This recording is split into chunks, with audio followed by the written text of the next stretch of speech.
so I'm lucky. I mean, I'm a full-time professor, so I don't make my living off of my art. I make it completely from being a professor. Yeah. It's almost self-funded, the art part of it. Mm-hmm. There was a very large grant that I got from Intel. It was actually what they called a research gift.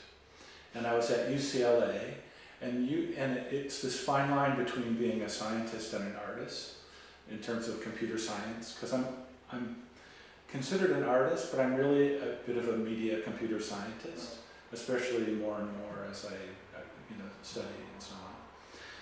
If I got it as a science grant at UCLA, they would immediately take 50% of the grant that just goes for kind of operating funds and so on. So this was quite large, 150,000, so that was quite a nice.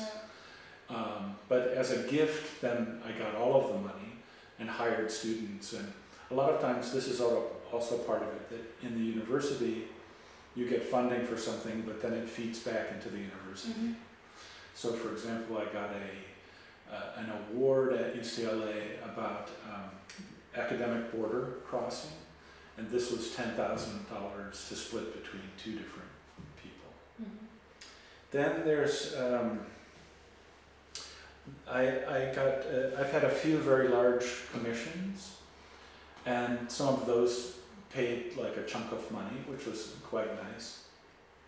And when I had those, for example, the museum, the Canadian National Gallery commissioned me to do work, and they again paid for my travel up there, paid for major shooting, paid for editing, and then I got a stipend on top of that, so like $20,000 or something like that.